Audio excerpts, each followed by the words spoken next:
Hello everyone, welcome to the student channel.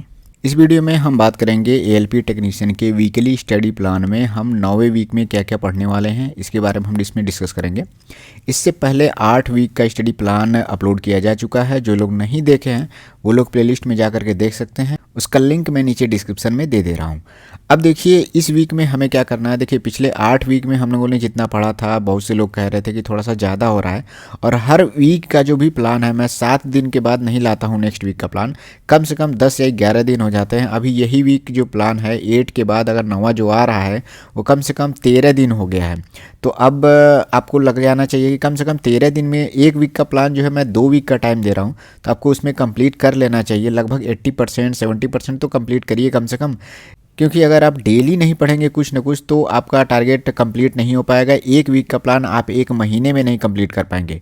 तो जितना भी मैं बताता हूँ, हालांकि वो 7 दिन में कंप्लीट नहीं हो पाता है, तो उसके लिए मैं 10 दिन का टाइम देता हूँ कम से कम। तो 10 दिन में तो प्लीज़ आप लोग कंप्लीट करिए उसे। और अभी टाइम बहुत है, अगर थोड़ा सा लेट भी होता है, थोड़ा कम भी कर पाते हैं आप, तो फिर दोबारा भी अगर आप पढ़ेंगे तो भी आपके पास बहुत सारा स्टडी मटेरियल लिखा हुआ और पढ़ा हुआ मिल जाएगा आपको, क्योंकि आप कुछ ना कुछ तो हर वीक पढ़ ही रहे हैं जो भी मैं बता रहा हूँ। तो ठीक है, तो इस वीक हम 9वें वीक में क्या करने वाले हैं, थोड़ा सा हम टारगेट बहुत कम रखेंगे इस बार, और सब्जेक्ट को लेकर के हम उसमें ज़्यादा डीप में नहीं जाएंगे। इस वीक में हम थोड़ा सा प्रीवियस ईयर क्वेश्चन पेपर पर ज़्यादा ध्यान देंगे। तो इस वीक में हम लोग सबसे पहले क्या कवर करेंगे, 2 previous year question paper per day. पिछले 8 वीक में मैं हर वीक में ये कहता रहता हूँ कि आपको 2 ही पेपर प्रीवियस ईयर के करने हैं एक वीक में पूरे, लेकिन इस वीक मैं टारगेट दे रहा हूँ कि आपको 2 प्रीवियस ईयर पेपर डेली आपको करने हैं। इससे आपको फ़ायदा ये होगा कि अभी तक जितना भी आपने पढ़ा है, अब प्रीवियस ईयर क्वेश्चन में आपको उससे रिलेटेड क्वेश्चन देखने को मिलेगा, और कुछ आपको फ़ायदा भी मिलेगा और आप क्वेश्चन कर भी पाएंगे। हालांकि जो लोग टारगेट पढ़ रहे हैं उन्हीं की मैं बात कर रहा हूँ, बाकी जो लोग नहीं अभी तक पढ़ रहे हैं, बस ऐसे वीडियो देख रहे हैं, तो उनके लिए मैं नहीं कह रहा हूँ। वो लोग जब भी चाहें तो फॉलो कर सकते हैं। तो 2 previous year paper question paper आपको करने हैं। एक्स्ट्रा मैं इस वीक में कुछ भी नहीं देने वाला हूँ, कोई भी सब्जेक्ट को मैं नहीं कह रहा हूँ पढ़ने के लिए। 2 previous year paper per day आपको करना है, उसकी एनालिसिस भी करनी है, और उसमें से जो इंपॉर्टेंट क्वेश्चन है वो आपको नोट डाउन भी करना है। उसके बाद से आपको क्या करना है, 50 मैथ्स क्वेश्चन आपको लगाने हैं हर चैप्टर के। अभी तक 8 वीक में जितने भी मैंने चैप्टर कहे हैं आपको पढ़ने के लिए, उस चैप्टर से हर एक चैप्टर से आप क्या करिएगा, डेली 50 क्वेश्चन लगाइएगा, ज़्यादा नहीं लगाइएगा। अगर आपके 50 भी नहीं हो पाते हैं, कुछ होंगे 40 हो सकते हैं, 30 हो सकते हैं, लेकिन आपको करना ज़रूर है। तो आप कोशिश करिएगा 50 तक क्वेश्चन लगाने का, और अलग अलग तरह के क्वेश्चन लगाने की कोशिश करिएगा। जो आपने पहले से पढ़ा है उसको भी चाहे तो आप रिवाइज कर सकते हैं, उसमें से जो इंपॉर्टेंट क्वेश्चन है फिर से आप उसको सॉल्व कर सकते हैं कम टाइम में, टाइमर लगा करके। उसके बाद से इस वीक थोड़ा सा अलग जो टारगेट है, हिस्ट्री में मुगल काल आपको पढ़ना है कंप्लीट। अब देखिए, जो आप लोग हो सकता है यूट्यूब से पढ़ रहे होंगे। अगर आप यूट्यूब से नहीं पढ़ रहे हैं, कुछ लोग लूसेंट से पढ़ते हैं, कुछ लोग एनसीईआरटी से पढ़ते हैं, तो एनसीईआरटी में थोड़ा सा लेंदी, मतलब ज़्यादा पढ़ना पड़ेगा आपको। तो अगर आपके पास लूसेंट है तो आप मुगल डायनेस्टी आप ओपन करेंगे, तो हो सकता है जितने भी पेज में वो कंप्लीट हो। आप एक दिन में एक ही पेज पढ़िए, पूरे 7 दिन का टाइम है, और मैं डेफिनेटली कह रहा हूँ 7 दिन बाद तो मैं 10वें वीक का स्टडी प्लान लेकर के आऊँगा नहीं। इसमें भी मैं आपको कम से कम 8-9 दिन तो एक्स्ट्रा टाइम, मतलब 8-9 दिन टाइम तो दूंगा आपको। तो आप एक दिन में एक पेज ही पढ़िएगा मुगल काल का, ज़्यादा आपको नहीं पढ़ना है। उसके बाद से आपको इस वीक में पढ़ना है गति के नियम और समीकरण और उससे रिलेटेड क्वेश्चन, बस सिर्फ और सिर्फ। जो न्यूटन्स लॉ है उसको पढ़ना है आपको, गति के नियम है, तीनों नियम आपको पढ़ने हैं, और उससे जो इक्वेशन बनता है, समीकरण बनता है, उसको आप कोशिश करिएगा उसको प्रूव भी करने का। क्योंकि ये इंपॉर्टेंट कहाँ है, ये इंपॉर्टेंट CBT 1 के लिए उतना ज़्यादा नहीं है। इसमें तो सिर्फ नियम से रिलेटेड क्वेश्चन आते हैं, थोड़ा बेसिक क्वेश्चन रहते हैं, एप्लीकेशन से रिलेटेड रहते हैं। लेकिन समीकरण जो इक्वेशन से रिलेटेड क्वेश्चन है इसमें, और यूनिट से रिलेटेड क्वेश्चन है, डायमेंशन फार्मूले से रिलेटेड क्वेश्चन है, वो CBT 2 में ज़्यादातर पूछा जाता है, और इससे न्यूमेरिकल्स भी बनते हैं। और न्यूमेरिकल इसमें हो सकता है CBT 1 में भी आ जाए कभी। मेरे बार में तो F=ma से रिलेटेड क्वेश्चन आया था, थोड़ा सा अच्छा क्वेश्चन आया हुआ था CBT 1 में, तो वो क्वेश्चन ना CBT 1 में भी पूछा जा सकता है, लेकिन CBT 2 में इससे रिलेटेड क्वेश्चन डेफिनेटली आता है, तो इसका फ़ायदा आपको CBT 2 में मिलेगा ही मिलेगा। तो सिर्फ आपको यही एक टॉपिक कवर करना है साइंस में।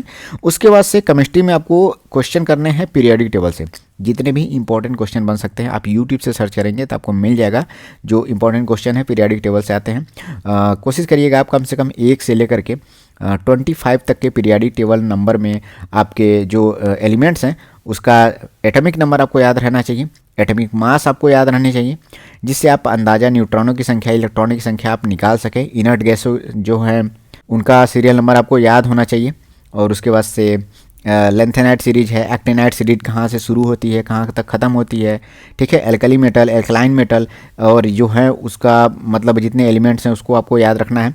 कुछ इंपॉर्टेंस जो एलिमेंट हैं, जैसे मान लीजिए यूरेनियम है, गोल्ड है, प्लैटिनम है, इसका भी आपको एटॉमिक नंबर, एटॉमिक मास और किस ब्लॉक के एलिमेंट हैं ये याद रखने होंगे।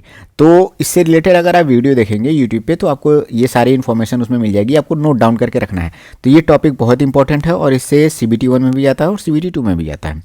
उसके बाद से स्टैटिक जीके में सिर्फ 2 टॉपिक मैं कह रहा हूँ करने के लिए। जनजाति, आपको हर स्टेट में जितने भी इंपॉर्टेंट जनजाति हैं उसका नाम याद रखना है और उसको लिख करके रखना है। सारे अगर आप देखना चाहते हैं तो आपको लूसेंट में एक जगह लिखा हुआ मिल जाएगा, चाहे तो आप यूट्यूब पे भी सर्च करेंगे तो आपको किसी न किसी वीडियो में डेफिनेटली कवर किया हुआ मिल जाएगा। अगर इंपॉर्टेंट देखना है तो यूट्यूब पे आप सर्च करेंगे तो बहुत से लोग, सारे इंपॉर्टेंट तो होते नहीं हैं, जो हाईलाइटेड जनजाति होती है तो उसके नाम आप याद रखिएगा। सारा तो याद कर पाना भी टफ टास्क है। और उसके बाद से आपको दिवस याद रखने हैं।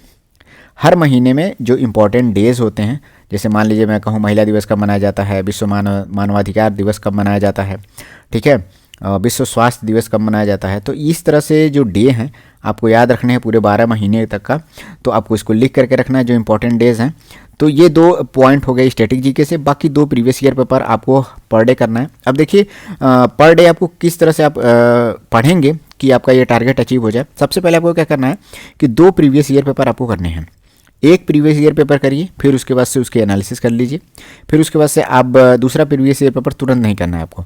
उसके बाद से आप क्या करिए, मुगल काल को, मतलब इसमें सिर्फ रीडिंग मारना है, चाहे तो आप नोट डाउन कर सकते हैं, अंडरलाइन कर सकते हैं। मुगल काल का एक पेज पढ़िए। फिर उसके बाद से क्या करना है, आपको जनजाति पढ़ना है। जनजाति में हो सकता है कि 2-3 स्टेट की जनजाति आप एक बार पढ़ लीजिए, फिर आपको रहने दीजिए उसको।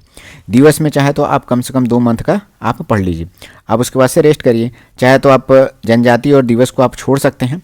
आप एक प्रीवियस ईयर पेपर कर लीजिए, मुगल काल का एक पेज पढ़ लीजिए, फिर उसके बाद से कुछ रेस्ट करने के बाद आप क्या करिए, जनजाति और दिवस पढ़िए और एक प्रीवियस ईयर पेपर आप करिए। उसके बाद से एक और शिफ्ट में बैठिए जिसमें 50 क्वेश्चन आप कर ले जाइए। तो एक 2-2 घंटे का भी अगर आप शिफ्ट में पढ़ते हैं, करीब दिन में 6 घंटे अगर आप कवर करते हैं तो आपका एक दिन का टारगेट अचीव हो जाएगा। और मुश्किल से आपको 5-6 दिन में ही आपका जो गति का नियम हो गया और पीरियडिक टेबल, स्टैटिक वाले पोर्शन तो आपका कंप्लीट हो जाएंगे। बाकी बचे 3-4 दिनों में आपको सिर्फ प्रीवियस ईयर पेपर करने होंगे, 50 मैथ्स क्वेश्चन करने होंगे और मुगल काल करना होगा। अगर ये जो नीचे के जो पोर्शन अगर जल्दी आप कंप्लीट कर ले जाते हैं तो इसको आप नोट्स के माध्यम से जो आप इसको रिवाइज भी करिए। तो ये था इस वीक का जो टारगेट था वीक 9 का। जो लोग पढ़ रहे हैं तो उनके लिए बहुत अच्छी बात है। और प्रीवियस ईयर जो पेपर अगर आप सॉल्व करते हैं मतलब अच्छे से, ईमानदारी से, और आपका स्कोर कितना आ रहा है आप कमेंट सेक्शन में बताइए, जिससे मतलब अंदाज़ा लग सकता है कि प्रीवियस ईयर में अगर आप 75 में से कम अगर आप 45 से 50 के बीच में अगर आप कर रहे हैं तो आप अच्छा कर रहे हैं। क्योंकि कुछ करंट अफेयर्स के जो उसमें क्वेश्चन है वो उस टाइम के करंट अफेयर्स के क्वेश्चन थे जो आपको अभी याद नहीं रह सकते, तो वो क्वेश्चन तो आपको स्किप करना ही करना होगा। बाकी और क्वेश्चन आप करिए और आपके 45 से 50 नंबर, 55 नंबर के आसपास में अगर आ जाते हैं, मतलब ईमानदारी से मैथ्स के अच्छे खासे क्वेश्चन सही हो रहे हैं, साइंस के अच्छे खासे क्वेश्चन आपको सही हो रहे हैं, गेस नहीं लगा रहे हैं, आपको गलती कम हो रही है आपसे, तो आप अच्छा कर रहे हैं CBT 1 में और धीरे धीरे ये इम्प्रूव होगा। इसके अलावा अगर कोई क्वेरी हो स्टडी प्लान को लेकर के तो आप कमेंट सेक्शन में पूछ सकते हैं। और इसके पहले के जितने भी वीकली स्टडी प्लान है उसका PDF मैं टेलीग्राम पे अपलोड कर चुका हूं, तो आप लोग ज्वाइन होकर के वहां से उसको डाउनलोड कर सकते हैं। जो लोग अभी चैनल पे पहुंचे हैं तो वो लोग चाहे तो फर्स्ट वीक से ही स्टडी प्लान को फॉलो कर सकते हैं। अभी भी कोई समय नहीं बीता है, वैकेंसी अभी नहीं आई है और धीरे धीरे आप करके पढ़ेंगे तो आपका डेफिनेटली 3 महीने 4 महीने के अंदर आपका पूरा सिलेबस कंप्लीट हो जाएगा। Thank you, all the best.